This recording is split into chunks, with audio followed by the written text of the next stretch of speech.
Está el tema de crédito, que por supuesto, como lo decía el doctor Plinio Lano, es inconcebible que llegue a unas tasas tan altas, y a la vez inaceptable. Pero el país ha trabajado poco en el tema del aseguramiento de cultivos. Hay que trabajar en el aseguramiento de cultivos para transferir el riesgo.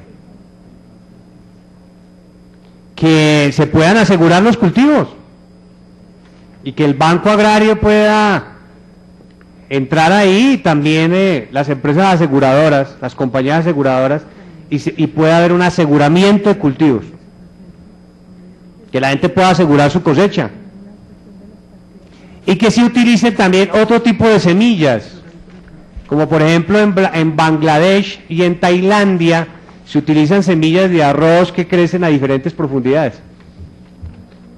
El país se tiene que abrir a este tipo de soluciones, y la Dirección de Gestión de Riesgo del Viceministerio del Interior tiene que liderar ese tipo de iniciativas. En el tema de la locomotora de vivienda, pues tenemos ahí los resultados: 1021 viviendas destruidas, 156.000 viviendas averiadas. Siguiente.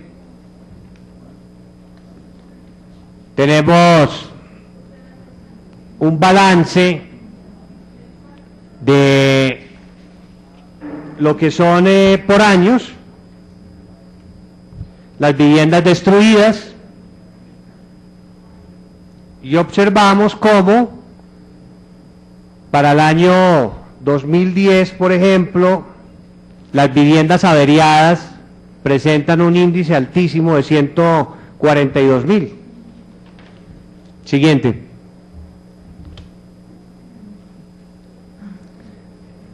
Encontramos que por efectos de la inundación y por efectos de los deslizamientos hay un balance relacionado directamente con las viviendas afectadas, con las viviendas destruidas. Ahí lo podemos observar, doctor Iragorri.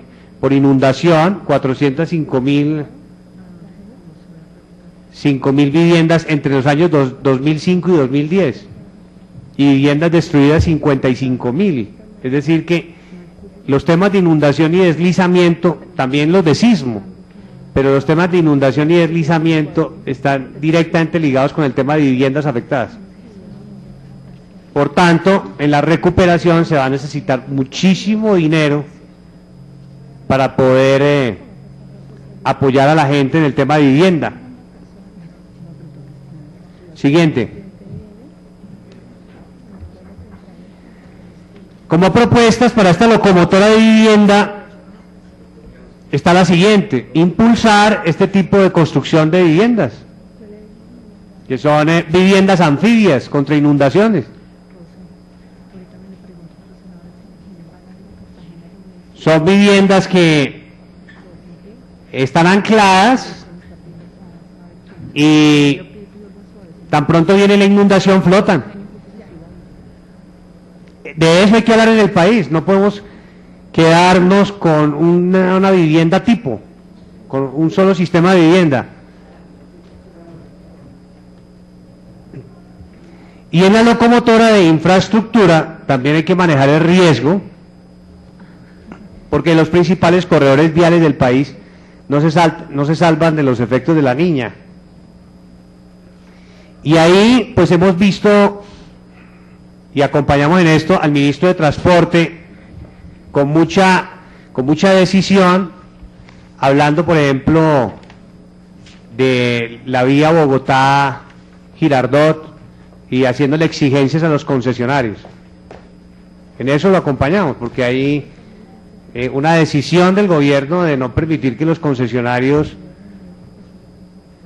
dilaten las obras. Hay unas obras de mitigación que hay que hacer inmediatamente por efectos del invierno, y ahí hemos visto al ministro de Transporte actuando. Pero sí hay que poner los ojos en las vías terciarias, como decíamos, porque si no va a ser imposible que los campesinos lleguen a las vías principales o a las vías arterias o secundarias, y va a ser necesario que tengan mucho cuidado con los puentes que existen en el país, sobre todo a nivel de los sectores rurales, y nos parece que la forma de apoyarlos a ustedes en unos casos son los concesionarios quienes tienen que asumir las obras según lo que hayan estipulado en los contratos, pero en otros casos también es a través de la emergencia social como ustedes podrían entrar a hacer esas obras de mitigación que son costosas, porque no podemos paralizar el país. Siguiente. Ahí hay varios casos que pues conocemos a nivel nacional, los vamos presentando. Siguiente, los cierres. Las propuestas es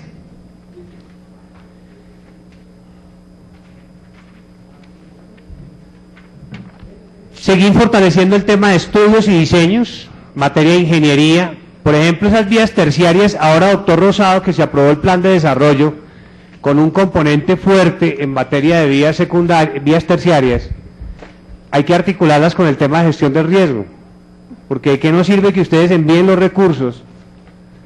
¿De qué nos sirve que el país invierta ahora en vías terciarias si esas vías terciarias quedan mal diseñadas? Esas vías terciarias, esas inversiones hay que hacerlas en función del criterio de gestión del riesgo.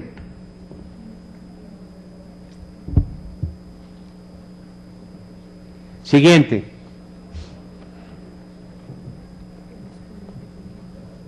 En la locomotora de innovación y todo lo que tiene que ver con tecnología hay que impulsar SATCOL 2.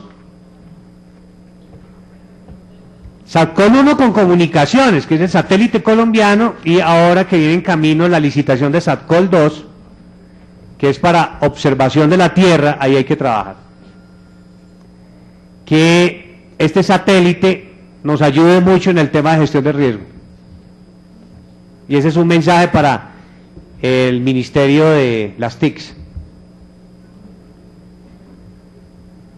Además de la adecuada gestión de riesgo debe incluir una cultura sobre el riesgo. Hay que trabajar la parte cultural.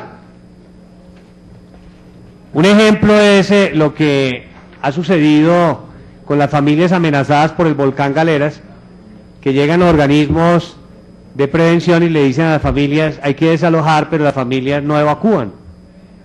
Es un tema también cultural, un tema económico, pero ahí hay que trabajar.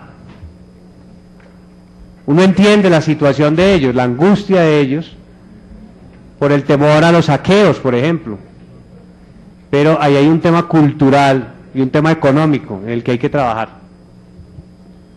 Siguiente. En educación no existen suficientes profesionales especialistas en gestión de riesgo. Recientemente se creó una maestría en gestión de riesgo en la Escuela de Ingenieros Militares. Pero ese es el tema, en eso es en lo que hay que trabajar. Y Colciencias, volvamos atrás, Colciencias debe fortalecerse para impulsar investigación en este tema. En salud pública,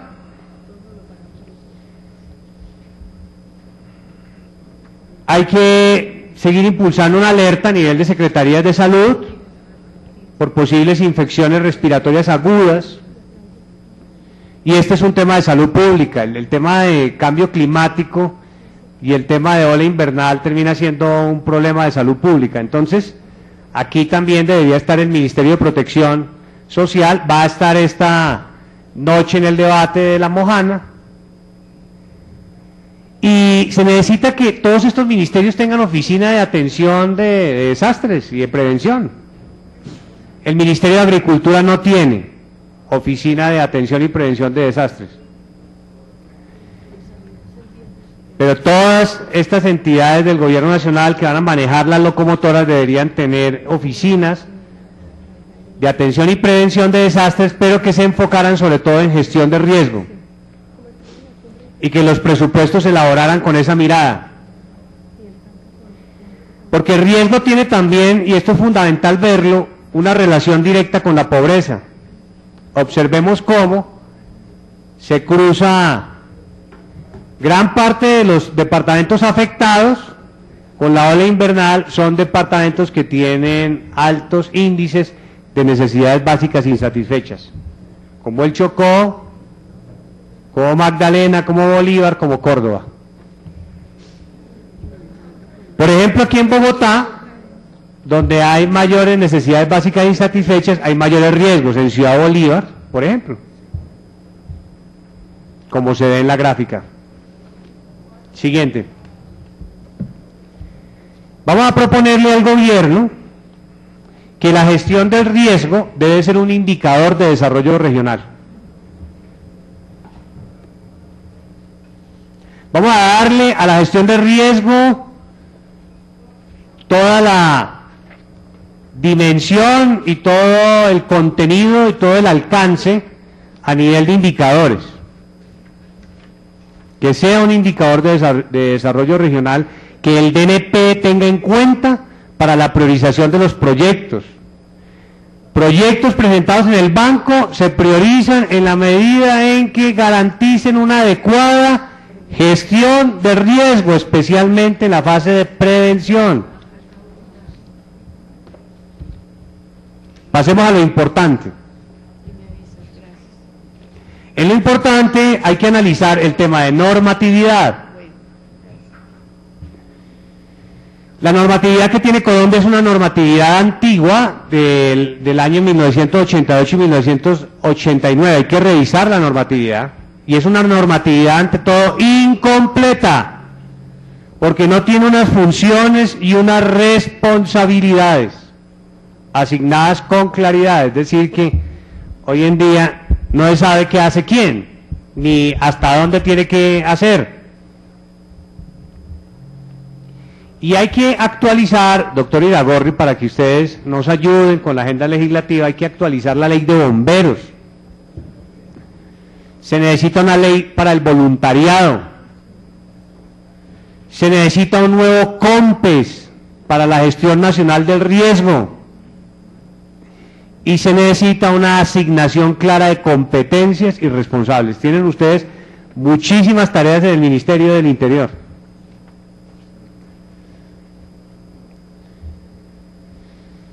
Si miramos la evaluación del DNP al documento COMPES en lo institucional, el 3146, encontramos que, si bien es cierto en eficacia se avanzó a un 77%, en eficiencia, y en eficiencia solo se logró en actividades, un 29%, eso tiene que ver más que todo con el tema de gestión de riesgo, es decir, no estamos siendo efectivos. Y en efectividad está en 0%, es decir, no le estamos apuntando a lo que es. Esto es importante, no es lo fundamental, pero es muy importante. Apuntarle a lo que es, y apuntarle a lo que es apuntarle a la gestión de riesgo, para ser efectivos. Porque sí, pues invierten los recursos, pero no estamos siendo efectivos. Y la Corte Constitucional se ha pronunciado sobre esto, en el sentido de reubicaciones, en el sentido de hacer imperativa la evacuación. Medidas de urgencia que hay que asumir ahora, esto tiene que ver también con el tema institucional, que hay que asumir ahora con los subsidios de vivienda, con las ayudas o subsidios en la parte agrícola.